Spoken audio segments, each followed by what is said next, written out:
très chers amis et lecteurs.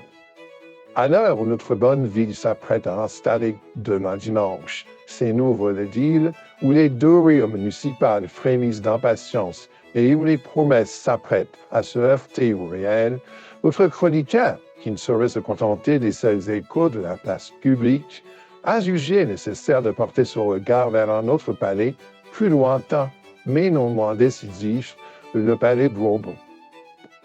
C'est là, en effet, que siège le député de notre 5e circonscription du Calvados, personnage désormais bien connu de nos salons et que nous nommons, pour la clarté de l'analyse, autant que pour l'exactitude du trait, le comte de la coquille, grand maître des sèches. Le titre peut prêter à sourire. Il n'en est pas moins rigoureusement mérité. Car enfin, avant même d'examiner l'œuvre, il convient de rappeler les conditions de son avènement. Notre chroniqueur vous en conjure, n'oublions pas les chiffres. Ils ont cette vertu rare de résister au récit que l'on fabrique pour s'en affranchir. 84 voix. Voilà ce qui sépare notre comte de l'alternance. Sur plus de 67 000 suffrages exprimés, l'écart est si infime qu'il relève moins d'une adhésion massive que d'un alignement heureux des circonstances. Certains diraient d'un concours de circonstances électorales et retrait opportun d'un troisième candidat ayant offert au comte un destin que les urnes seules n'auraient peut-être pas confirmé. Une telle fragilité devait inspirer retenue, discipline, exigence. Elle semble avoir inspiré toute autre chose. Car à peine installé au palais Bourbon, notre comte de la coquille paraît avoir trouvé sa véritable vocation. Non point celle de législateur, mais celle de grand maître des saintes filles, dignité qu'il exerce avec une constance qui force presque l'admiration, à la manière des grandes confréries locales, la plus honorable étant celle du cochon de Bayeux. Il en a adopté des codes, titres, postures, rituels, mais sans jamais en atteindre la substance. Le voilà, cher lecteur, en maillot de rugby, affalé dans son canapé, exultant avec la ferveur bruyante d'un collégien un soir de victoire, comme si la clameur domestique pouvait tenir lieu d'engagement public. Le voilà encore, sourire étudié, regard porté vers l'horizon, capturant l'instant avec cette application que l'on réserve d'ordinaire aux œuvres que l'on souhaite durables, à ceci près que l'image ici remplace l'action. Car pendant que le spectacle se déploie, le travail, lui, à peine. C'est ici que votre chroniqueur, délaissant un instant les éventails et les apartés, s'autorise une incursion dans les registres officiels.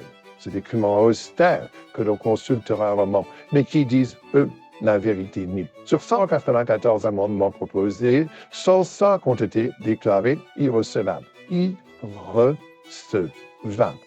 Le mot mérite que l'on s'y arrête. Il ne s'agit pas d'un désaccord politique, ni d'un rejet après débat, ni même d'un arbitrage défavorable. Non, l'irrecevabilité signifie que le texte proposé ne satisfait pas aux exigences élémentaires du droit parlementaire, qu'il est, en somme, impropre à la discussion elle-même. Plus d'un amendement sur deux. À ce niveau, il ne s'agit plus d'un incident, il s'agit d'un système, ou plus exactement, d'une absence de système. Et comme si cela ne suffisait pas, votre chroniqueur relève un autre fait plus saisissant encore par sa simplicité. Aucune proposition de loi déposée. Aucune. Le député installé au cœur même de la fabrique de la loi n'en produit pas. Ou si peu que cela échappe à toute trace significative. Mais le tableau ne serait pas complet sans évoquer l'organisation singulière qui semble entourer cette activité, car notre comte ne travaille point seul.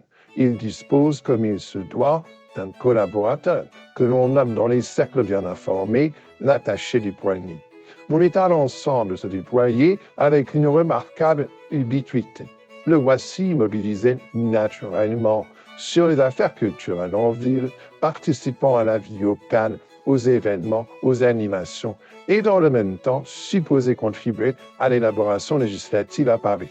Tâche qui exige, chacun en conviendra, une immersion totale, une rigueur constante et une technicité certaine. Votre chroniqueur s'incline devant tant de polyvalence. Mais il s'autorise néanmoins une observation simple. La loi ne se fabrique pas du temps. Elle ne tolère ni approximation ni dispersion. Elle exige un investissement plein et entier. Et lorsque l'on constate le taux d'irrecevabilité des amendements, il devient permis de s'interroger sur la réalité de cette organisation. Pendant ce temps, que fait notre compte? Il interpelle le Premier ministre sur la hausse des carburants. Il écrit, il alerte, il commente, fort bien. Mais chacun sait que le rôle d'un député ne se limite pas à relayer des préoccupations, aussi légitimes soient-elles.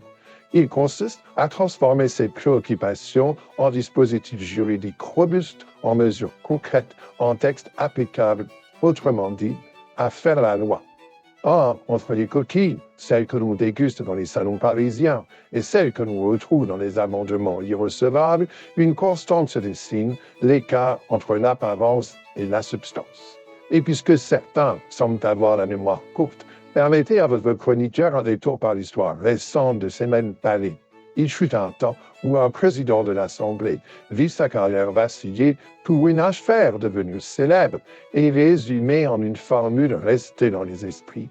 Ici, point de meurtre, bien entendu, mais une tentation similaire, celle de confondre les privilèges avec la fonction. Et l'on serait presque tenté d'écrire, en observant ces dîners et ces mises en scène, aux marmes à tuer. Non par le drame, mais par le symbole.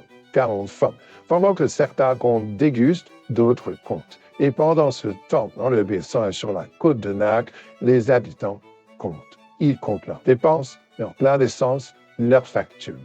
Ils attendent autre chose que des images, autre chose que des réactions, autre chose que des postures. Ils attendent un député, un vrai.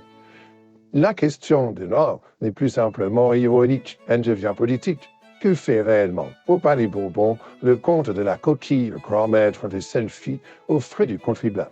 Car enfin, à 84 voix près, le mandat n'était qu'un prêt, et chacun sait que dans les affaires publiques, comme dans les comptes privés, les prêts appellent tôt ou tard à être remboursés. Votre dévoué chroniqueur, Bernard Fatiner.